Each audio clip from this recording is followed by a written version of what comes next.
What's going on, everybody? We got another episode for you here at the Sideline Story Podcast, man, with your co-host Jay Norman and your boy Jaron Moore, man. Just another episode geared towards great football, terrible football, all kinds of football has been played. Yeah. You know, and this is week 5. I keep forgetting the week. Just going. Like, when did we start this? 5 weeks ago. Wow. Wow. You are absolutely correct about that one. You know, it's just moving so fast. Man. It's been great football, though. It's been amazing football. And in the world of life, I just don't be liking to say I told you so. Nah. That's like one of the things. It's bittersweet. It is bittersweet. It's like, I didn't want to have to tell you this. I don't want to have to do it. But sometimes. You just got to listen. If you don't listen, I don't have to do it. I won't have to do it. So just listen the first time, right? Here we are. When we talked about Justin Fields. Man. We talked about Justin. First of all, you said Claypool getting traded. You said it. I told you that he getting traded. And what happened? He got traded to the Dolphins of all places. Right. And the coach is like, they're like, why'd you go get him? He's fast. And left it at that. It's crazy. That's it. He's fast. Like, he don't care nothing about what happened in Chicago. He knew it was a bad fit. He don't care about none of that. He's fast. The boy's fast. It fits our team. I can't even hate. Listen, hey, it is what it is on that. But Justin Fields looking great. He is who we thought he was. He is exactly who we thought he was. Man, this dude got out there and was just let me stop. Not this week. Not this week. You Not this week. Got us. No. He was passing that football very well. Man, that boy was a sharp shooter. And then, hold on. Darian said, if y'all remember the episode, go back. Matter of fact, I'm going to put the episode in right here. 2, who was the number 1 receiver? DJ Moore.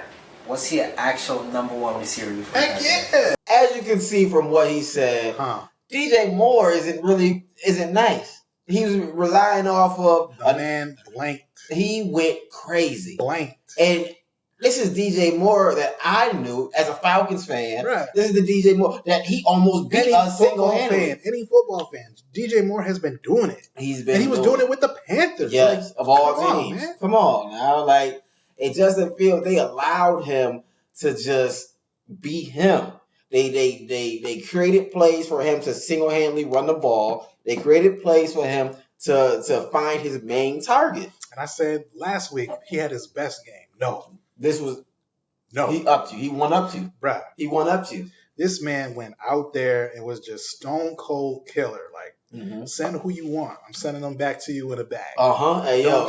If you're going to come here with somebody, make sure you don't care about it. Have some backup. Come on now. Because they going home hurt. He did his thing, and I'm proud. I was watching that game like, man. That's the Justin. Give him another one. Justin, give him another one. Another one. And it's crazy because I was going to put a bet in, y'all. And I said, DJ Moore 2 touchdowns? Nah, I ain't going to do it. He gave you 3. He gave me 3. And I was going to live bet. I said, DJ Moore 3 touchdowns? It's too good to be true. He should have had 4 when they took that one away when he said he stepped out. Listen. I ain't seen no feet out. I just seen defenders on the ground. Yeah. Crying. Grasping that straw. Forbes, I think it is. Yeah, he was getting abused. I feel bad. Feel bad for he a rookie. He a rookie. His family watching. He finally in the game. And like his last 2 weeks has been AJ Brown and DJ Moore. Ooh, AJ Brown went bananas on him. You see the jersey I'm wearing. I don't think y'all can see it, but it's AJ Brown. He was with the Titans. Jersey. Yes, it is. We're not gonna talk about that. I can talk about that all day. But I might talk about it when we talk about our teams. You got to. Another I told you so. Last week, we was telling Joe Burrow, just throw the ball up. Put the ball in the air. Just throw it up. Throw it. You know who's going to catch it? Jamar Chase. Give him the numbers. Jamar Chase had 15 catches for 192 yards and 3 touchdowns on 19 targets. 19 targets. I don't think y'all understand. I don't think they're paying attention. 19 targets? Literally, did they watch that? I wonder if they watched the episode. Hey. I wonder if they watched it because we said Throw the ball to Jamar Chase. Just throw it. Back foot hit the ground. Just put it in the air. And then guess what? He catching it. And then 192 yards. And 3 touchdowns later. Dub. Joe Burrow had 317 yards passing. Literally over half of his yards was one person. Yeah, that's like 70%. 70% of his yards was one person. I don't care. It's that simple. It's not hard. And now look at you. Come on. You in the win column now. You're in the win column for the week. That's wild. It's crazy to me, but hopefully they're paying attention. It's like we know exactly what to do, but look where we at. Right, we making these podcasts for y'all. We making y'all look smart. Right. Take this info, go. Come on now, it's all right. Just repeat it. Just be confident. Just send us a letter in the mail with a check or something. Just give us subscribe. That's all we want. Just subscribe. I'll take the check though. Yeah, we'll definitely take it. We'll take a job. I'll take a job in the office if you need me to. Just DM us that information. We'll definitely get back to you. Thank you. Lamar Jackson. Another I told you so. We love Lamar. We got Lamar. Nothing wrong with Lamar. We love Lamar. And he did his thing. And what he's supposed to do. But his teammates around him, man. Rashad Bateman. Drop TD. Nelson Aguilar. Drop TD. What do you want him to do? He has no idea. Bruh. No idea. And we've had this conversation for years on his receiving core. Ever since 2019, this has been the same thing over and over again. Over and over. Like, it's the same conversation. And I just don't get it. I don't understand. How are they just allowing this to happen? Then he was threatening to leave and thought bringing in Odell Beckham was going to help. Nah. You trust in a rookie, Zay Flowers, and no disrespect to Zay Flowers because he's a very good, talented athlete. Yeah. But he's still a rookie at the end of the day in a run based offense. Yep. It's just too tough. Like you're stacked against you already with the offense and how it's catered to your legs. And then when you finally get the opportunity to throw, you finally get it down there, it's just fumbling off their hands for touchdowns. And it's like, you just got to throw your hands up like, dog. And you got your best pass catcher is a tight end. Yeah. Mark Andrews. That's not going to work unless you're Pat Mahomes. Unless you're Patrick Mahomes. And even then he has, we seen what happened when his receivers dropped the ball. Yeah. They lost that game. Yeah. So to the Lions. Hey, that's the issue, but they're more reliable than for sure. the Ravens receivers. Yeah. They either hurt or they drop in passes. It don't make no sense. It's rough. It's tough. And I support Lamar so much. And I hope that they figure something out, or I don't know. It's just gonna be a rough What can you do? Like, it's gonna be rough forever. Like it's gonna it's not gonna change. Yeah, it's rough.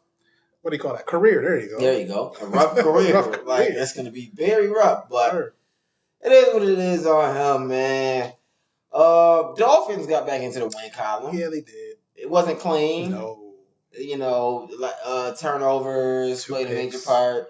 Tyreek Hill, though, 8 catches, 181 yards, 1 touchdown on 9 targets.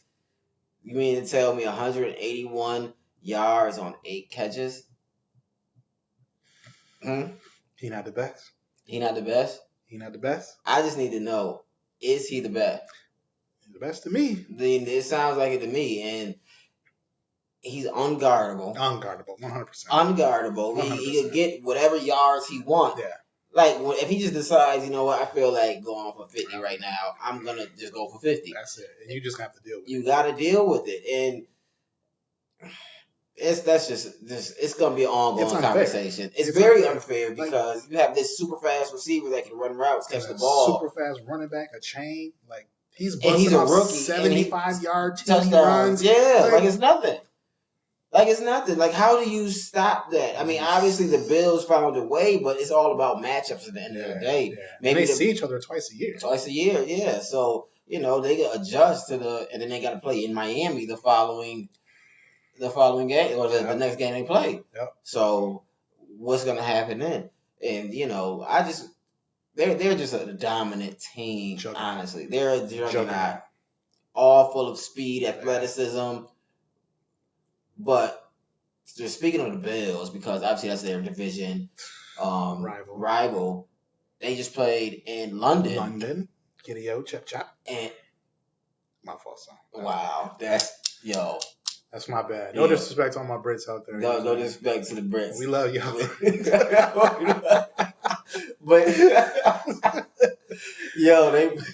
they played in London, and I think it's unfair that the Jaguars were able to play there again, like back-to-back 2 weeks in a row. Like, they're used to the time now. The days are different, obviously. They waking up and going to bed on a schedule. The Bills coming in there barely 2 days prior. 50 hours before kickoff. Come on, like, 1 day is catered to your body adjusting. Man. Like, literally a whole day. Man. So whatever you did when you got there doesn't even matter. Yeah. It's gone because you're adjusting. Yeah.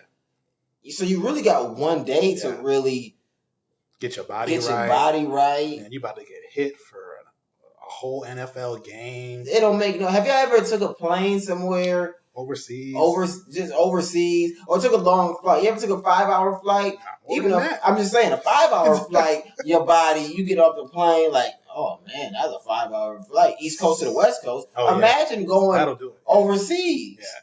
On a plane for 15 hours, get off the plane, go to your room, and you wide awake. Because you think it's still 2 p.m. in the U.S. It is not even close. It's nighttime. Yeah, it's like 1 a.m. Come on. And then you finally go to sleep, wake up, and then you just get hit with sleep. You in the bed for 18 hours. Now go play a football game. Yeah, right. That's what the Bills had to go through. Yeah, right. They did not look like how they, especially in the beginning of the game, they didn't look like how the Bills that we know of struggled the entire first half. It didn't make no sense. Josh Allen finally came to himself, came alive, and 300 plus yards later, brought them back into the game. Stephon Diggs still over 100 yards receiving, but I just don't like the fact that they have to. That was an advantage. That was a big advantage. Plain and simple. They could have Jaguars could have came back. They could have did something for the Bills that made sense for them to get acclimated to the environment. For sure. But that was a clear performance advantage. Yeah. Having to get over your jet lag. Yep. Just get used to a schedule of being overseas. Yep. And then they play a team that's fresh off the plane. And now they go straight into a bye. It don't make no sense. That's crazy. I'd be so upset. I'd have been very NFL, very peed off. That's not cool, bro. It's not, and I feel like they set them up for failure. Oh, for sure. But just moving on to the Cowboys 49ers. So, what did you think about that game, Jay? Man, I just think the Cowboys aren't that good. Right. They just aren't that good. Compared to the 49ers, they're just not a team that you have to consider for contention in the NFC. Of course not. And I completely agree because the way Dak is looking, it's just, he's not looking like the quarterback. Like, at some point, we're going to have this conversation that Dak is not him. It's been 8 years. It's been 8 years. If we're not having it now, when are we having it? How many playoff wins does he have? 2. How many playoff wins does Ryan Tannehill have?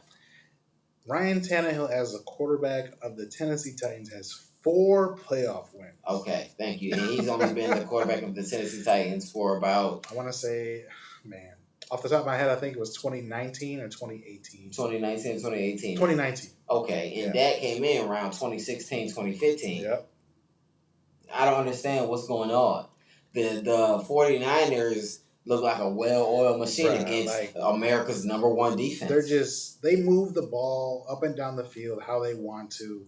On defense, even though they lost pieces, they're still just pretty much unstoppable. Like, I want to see when the Eagles and the 49ers meet, because when we can just remove the Cowboys from this conversation, they're not even part of it anymore. Of course not. It's done. It's done. Cowboys are not a factor anymore. They're frauds. Put the Eagles in a spot. It's just going to be the NFC Championship game again. We're just going to see what happens if Brock Purdy never got hurt. And my thing with Brock Purdy is there's people saying in my text group, they'll have Brock Purdy in so many different offenses, different teams. I'm like, Brock Purdy is good in this offense. He's very serviceable in this offense. He's surgical. He's very surgical in this offense. And then when you're in the West Coast offense, you're just reading basically one, maybe two defenders. Yep. If they go this way, I know I'm throwing the ball this way. And that offensive line is just crazy. With Trent Williams on the left, it doesn't even matter what you got going on the right. Because they put Micah on the left for like 3 series, and they moved them back over to the right. Because with Trent Williams, it's not working. Trent Williams is one of the, he's probably the best left tackle. Yeah, he's the best left tackle in the league. Exactly. And it's just amazing to see what these 49ers have put together. Now it's really going to come on Kyle Shanahan. Can he make the right decision when the time is needed? Playoffs come. Can he make the right decision? And the pressure gets tough. Can he make... Is he going to make that decision to win that actual Super Bowl? That's literally all I'm saying. And not be a fraud. Per usual. And that's all I'm saying. The other thing that I'm saying is we called out how the NFL is just marketing Taylor Swift and Travis Kelce. Called it out so much. Nobody heard nothing about it, right? Nobody heard nothing. Y'all heard something about Taylor Swift? This week? Nope. No Taylor Swift at the game. No, none of that. No posts. No Kelsey, nothing. None of that. Y'all heard some Taylor Swift this week? I don't think so. Because it came out. That's what's going on. Even Travis Kelce is like, yo, man. Yeah, we doing it. It's a little too it's much. A little too much. Let's play football. I don't want to talk about Taylor Swift. Right. Yeah, I might be dating her or whatever the case may be. Right. I don't even care about that. It's time for football. Just trying to hoop. That's all I'm doing. And, you know, it is what it is on that. Let me ask you one question. Yes, sir. Did the Titans win or lose today? We got smacked. What happened? And it's okay. What happened? It's not okay. So what happened was... He said what happened was Kevin Hart. What happened was... What? My bad. Go ahead. So the Colts drafted Anthony Richardson. And he got hurt. Yes, he did. And my whole thing with him was that he's a decent quarterback. All right. But they use him too much.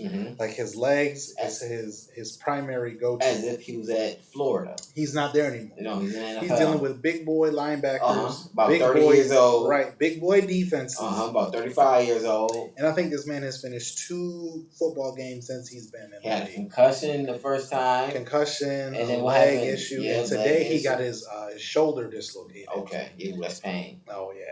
So he couldn't finish this game. He'll probably play next week. He's got a good amount of time to recover.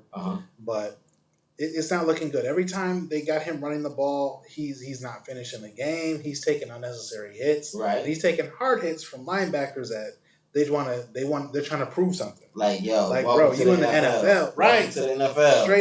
Straight up. And they're doing that. So when he went out, that's when we lost the game. Because Gardner Minshew came in the game and he just carved and dashing. Bruh. He just carved cut a hole for your defense. Just carved it up. We couldn't stop him. We already couldn't stop the run. And it was just a bloodbath the entire day on defense. Tannehill looked good. He did he? And I almost hate to have to say that. But Tannehill looked good on offense. DeAndre Hopkins had about 120 yards receiving. Right. But as soon as we get into the red zone, this man's he's not getting looks. So I'm just thinking, like, man, when you look at the landscape of the AFC South, right? Tell me about it. You got C.J. Stroud for the Texans, of course. You got Trevor Lawrence with the Jags, of course. And then you got Anthony Richardson with the Colts. Maybe Gardner Minshew. And then here we are with Ryan Tannehill, 39 years old with the Tennessee Titans. Yep. Meanwhile, they trust him. You got Willis and Levis just chilling on the bench. Ooh. At what point do you say, okay, we need to see what these young boys have, because the rest of the AFC South is just young across the board. Right. How many losses do we have to have? Do we have to lose 10 games? Do we have to lose 8 games? Sound like the Atlanta Falcons. Right. I'm just curious. Like, at what point? Because we had a 4th and 1 in the red zone. Right. And it's just like, so they put Tannehill in the shotgun, and Henry was next to him, and so that's already limiting what you can do. Right. And then when the ball is snapped, it was delayed handoff. And the Colts read it, they stopped it, and we lost like 2 or 3 yards. So I'm just like, what is there to do? Right. So based on what we're running, and what our quarterback is capable of in that distance. Telling me. What you telling me? I'm like, at what point do we just see what these guys have? Because what are you made of? Because the AFC South is obviously getting younger. Yeah. And the Titans are old. Yeah. They're old at running back. I love Derrick Henry. I love him. But we're getting old at running back. And Tajay Spears got his first touchdown today. Mm-hmm. So we got a rookie running back getting his first touchdown. Exactamundo. And our geriatric quarterback is still just... He's just standing there. He didn't mean to say that about you. Nah, bro. He didn't mean to say that about you. Nah, hit us up. What up? Nah. Geriatric, that's crazy. You see the quarterback I'm rocking? Uh-huh. Uh-huh. Yeah, you know. Man, go ahead with the Falcons, bro. Let me tell you something about the Falcons. Yeah, go ahead. I'm so proud of my boys. I'm so proud of my boys. I'm not even here to hate. Desmond Ridder proved everybody wrong. He kind of did. He proved talking about something. Can he pass the 300+ yards? Come on, man. Stop playing with my son. Stop playing with my son. He wasn't playing today. I like that. Come on, man. I like that. This is what happens when you open up the playbook for him. Mm-hmm. None of that, we're just running the ball, 3 tight end sets. Yep. No, spread the field out. Yeah, he can hit the open windows. Ain't no point in having these RPOs or these passes where 2 people are crossing over the same path. Now he got to make a decision on what the defender is doing. No, I'm going to spread you out. You go run over there. I'm going to go run over here. Oh, this is a wide open window. I can hit this. Or this is a good enough window. I can hit this. And the Falcons had every opportunity to give up with them back-to-back fumbles. Back-to-back fumbles in the Texans. That's crazy. In the Texans field. Yeah, meaning we could have scored plus territory. Yeah. And we still stop playing. I give them all the respect for that. Come on, man. Bijan Robinson, Mike. Man, that catch was stupid. This man was reaching back. Caught it with one hand. We call him Bijan Iverson. That was stupid. He out there shaking and baking. Yeah, Come on, man. Stop playing with my son. Kyle Pitts finally got the ball. Come on. They spreading them out as it's so icy. Matt Ryan was back there at quarterback. Yeah. Yo. I feel you. They dreamed it. I really seen it. Harden it. I really mean it. Shout out to Killer. Come on, man. It's Dipset. All right. Yo. 3-2 right now. Yeah. And it shows what happens when you open the playbook. Scotty Miller. We said Scotty Miller. Me and my boy Q. We said give Scotty Miller the ball in space. They running jets with Scotty Miller. They doing all of this. They're running reverse passes. Just have faith in your pass catcher. Faith. That's the NFL right now. Like the old guard, they want you to run down on the defense all day and wear them down until they can't block no more, and you just run for touchdowns. Like that's not the NFL anymore. It's not the NFL anymore. We passing. Like if your quarterback can't stand back there and then make a play when the defense closing down, like it's over. Mm-hmm. Like you can hand the ball off as many times as you want, Tennessee Titans, and you're gonna lose. You're going to lose. But if your quarterback can read and then see that the pressure is coming and still make a play, cat in the hat. If he can read the cat in the hat, he gonna be throwing back to back. No free. Yeah, it's wild. It's that simple. But the problem is like we have a defensive coach, and he just wanna run down on you all day, and then keep the score low, and then we'll make a play at the end of the game. No, we're not doing that. That's not it. We're not doing that. I love Mike Vrabel, but man, it's not happening. But I want to let y'all know, this is the last thing before I let y'all go. My boy Chuck, you know what I'm saying? He's a speedy guy, fast guy, track guy. He's great at football. Injured himself when the TCU ran track. He gave me this great analogy, right? Yes, sir. Because we're talking about Dak Prescott, the 49ers. Mm-hmm. He compared Dak Prescott to Kirk Cousins, right? Yeah. And then he compared Dak and Kirk Cousins at the same time to the NBA James Harden. He said they are empty stats. They will fill the stat sheet up. Stat stuffing. But it won't really matter for the team. It doesn't matter. Because if you look at Kirk Cousins' stats, like he's got incredible passing yards. Yep. He's got incredible TDs. Yep. He's had a great number one wide receiver. Yep. Justin Jefferson. Stephon Diggs prior to that was a trade. And they won like, I think, two good playoff runs. Yep. It don't matter. And they're currently 1-4. It doesn't matter. Empty stat stuffers. Yeah. And that's no knock on Kirk Cousins or Dak Prescott because obviously they don't play both sides of the ball, right? But what people said about Matt Ryan. Matt Ryan was throwing for 400-500 yards, 3 touchdowns, and still losing. Old the post episode. Come on, man. I think Matt Ryan had the 65 straight games with 200+ yards. Come on, man. I don't think that's easy. It's not easy. But at the same time, we still losing the game. So if you're gonna give Matt Ryan that flack, you gotta give these quarterbacks that flack. Easily. If you're gonna give Dan Marino Hall of Fame status, but still say he never won a big game, you gotta give these other quarterbacks the flack for that.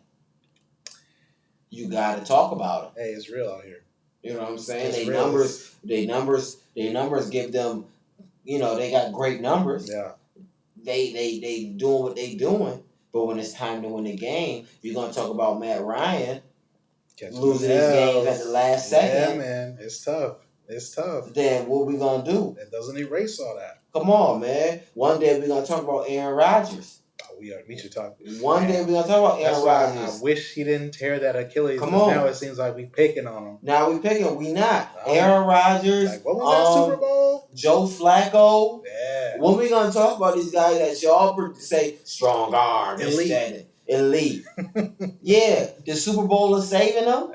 The Super Bowl is saving them. Apparently. But when we really break it down, I think Rodgers was 1-4 before he got injured in NFC Championship. Brett Favre, the same thing. Hey. We're going to talk about the Super Bowl saving them. Brett Favre leading the interception. He a gunslinger. This is the stuff we talk about Jameis Winston for. Hey. This is the same stuff. Jameis Winston got a Super Bowl. He got benched. If Jameis Winston went and got a Super Bowl, what are we talking about? Yeah, he threw 30 touchdowns and 32 picks. Come on, what are we talking about? He would have got a Super Bowl though. And now Derek Carr just making sure he don't get another start. Come on, man, because they know what's going on. He knows what it is. This is the game we got to talk about. But we're gonna talk about it in the next episode, man. This is Sideline Story Podcast, man. Make sure you like and subscribe. We're gonna highlight y'all, man. Have a good one.